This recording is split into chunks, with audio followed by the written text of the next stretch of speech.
Conservative Party said to his party's leader, Boris Johnson, "In the name of God, go." This follows revelation after revelation about Mr. Johnson and his staff partying while the rest of the nation was in lockdown.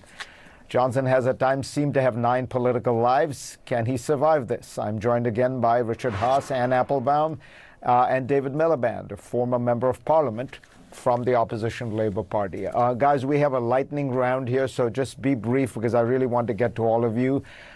David Miliband, you were in the thick of all of this. That former cabinet minister was, of course, paraphrasing Leo Amery, who told Neville Chamberlain to go, who was himself paraphrasing Oliver Cromwell to the Rump Parliament. Will Johnson go? I think it's now a matter of when, not if. That is the consensus among the commentators. Essentially, 2 things have happened. A group of Conservative MPs feel that Boris Johnson has debauched the Premiership, and another group of Conservative MPs fear that he's no longer a vote winner. That spells trouble for any Prime Minister. The big question for Britain is whether this is not just a crisis for Boris Johnson, but whether it's a crisis for the Conservative Party as a whole. And that would mean a newly competitive landscape in British politics. Anne Applebaum, what do you think on that key issue? Is the Conservative Party ready to abandon not just Boris Johnson, but the whole Brexit, kind of its own version of Trumpianism? So the reason why this scandal has stuck to Boris Johnson much more than his many other scandals is that it epitomizes something that people intuitively feel about the Conservative Party. That it somehow feels, and Boris is the epitome of this, somehow feels that it doesn't have to obey by the rules. The rules are for little people. We can do what they want.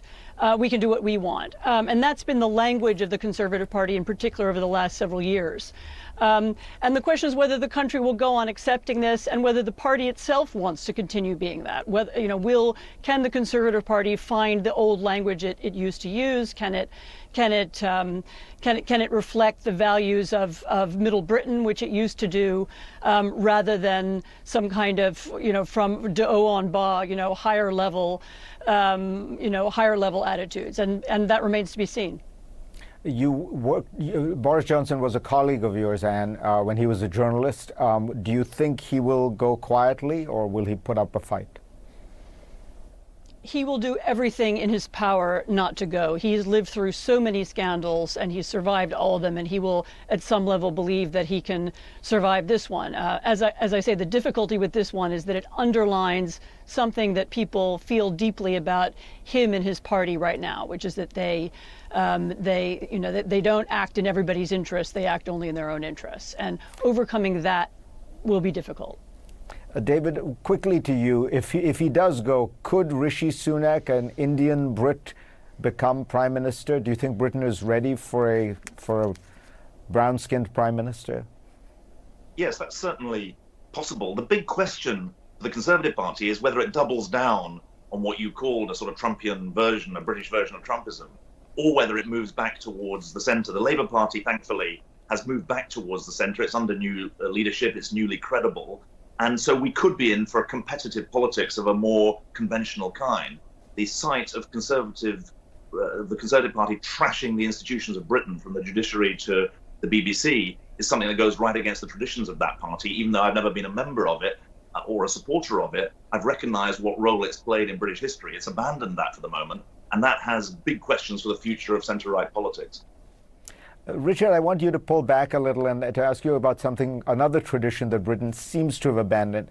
My sense of Britain, particularly post-Brexit, is it's not really that interested in playing a larger role, not a larger role in Europe, not a larger role in the world. There's a kind of Little England retreat under Boris Johnson. Do you feel that way, and do you think it matters? Not only do I feel that way, Fareed, it's reality. It's such an irony. The whole idea of Brexit was in many ways portrayed that this was going to make the United Kingdom greater, increase its independence, increase its global role. Instead, it shrunk it, it's diminished it. And Johnson's personal behavior further diminishes the appeal of this country. Plus, it has its hands full with Brexit. They still haven't come to a formula that is consistent with the Good Friday Agreement. That's the basis of peace in Northern Ireland. So my guess is when history looks at the leaders from David Cameron to Boris Johnson, They are going to see these people as pulling the thread that broke the fabric of the United Kingdom. And the day will come when Northern Ireland joins the Republic of Ireland. We could see things happening with Scotland. This is Little England, as you said, and it's tragic for the United States as well. We have lost an important voice in European councils, and we have lost, in some ways, a powerful neighbor that could be a real global partner. There's no silver lining in the self-inflicted cloud that is Brexit.